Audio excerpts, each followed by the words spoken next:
The saga of the gay wedding cake is finally coming to a close. So let's get into why this is a very simple ruling, but makes a big statement. I'm Ben Davies, this is Pure Hollywood.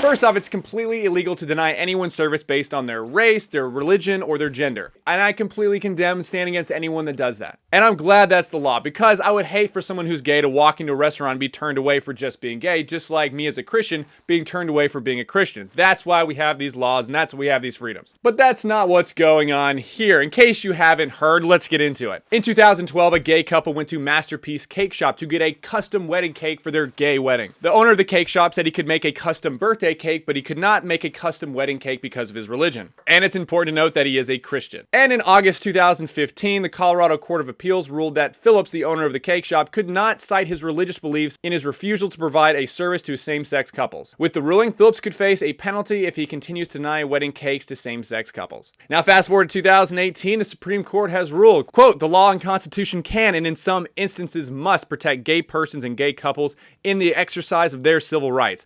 But religious and philosophical objections to gay marriage are protected views and in some instances protected forms of expression." And keep in mind, the reason why this is good and good for everyone is this is not just for people that are religious. I do not have to force your business to take part in my religion either. So if you're an atheist and you don't want to make a custom Jesus cake for my baptism, you don't have to. That's freedom. Do you get it? Do you get how that works? Now let's get to the first insane argument that's always thrown out. This is an infringement on civil rights. No, it's not. For example, if a black person walks into your place of business and you refuse to sell him a necklace just because he's black, that's illegal. That's wrong. But if he asks you to make a custom necklace saying F the police, he does not have the right to force you to partake or make something against what you believe in. He does not have the right to your custom service. People forget that the bake shop was perfectly willing to sell any pre-made cakes, but not one they would specifically have to make and cater for. You see the difference there? The next thing I hear is, see these Christian conservative extremists, they're just a menace. Well, what if the baker was, say, Muslim? Is that a problem for these virtuous activists? As shown in Steven Crowder's undercover video, almost no Muslim bakers are willing to bake any type of gay wedding cake. Yeah. And have our hands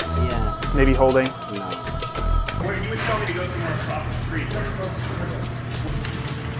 You know what? What do you want to go across the street? Just make this No. And given that being gay is punishable by death in many Muslim countries, including Saudi Arabia, Yemen, Iran, and is illegal in Syria, then I guess this behavior by the Muslim bakers is just all part of the plan. But you find one Christian baker in Colorado and everyone loses their minds. The reason this story got so much coverage from the left and had legs and even had to go to the Supreme Court is because it was being used as a political club and a weapon. That's it. If they really cared about this issue, as you can see from the video, there are dozens of people they could take to court. The next argument is, oh, this is just so wrong. These people never should even go into business if they're going to behave like that. And my answer to that is, fine. That's great you think that. But you don't get to impose your subjective morals as law on other people. If you don't think and behave like I do, then you shouldn't be allowed to make a living. This is really just an insane tyrannical line of reasoning unless you're on the left. But let me ask you this, what if you have to follow my subjective moral views in order to make a living? Well, you're just a backwards bigot if you think that way. But that's what's so great about America and its freedoms. You don't have to care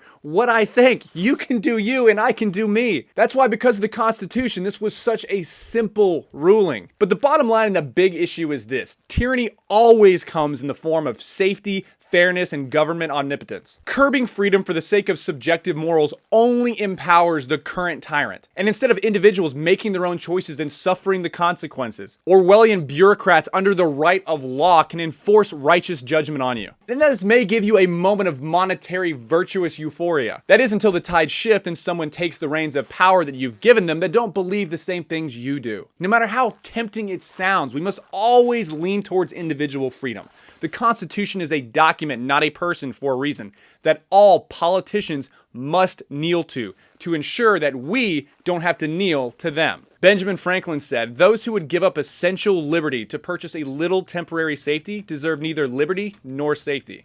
I'm Ben Davies, this is Pure Hollywood. And another fantastic news, you can now download the Rebel app and take me with you wherever you go to get exclusive content in the entire Rebel lineup.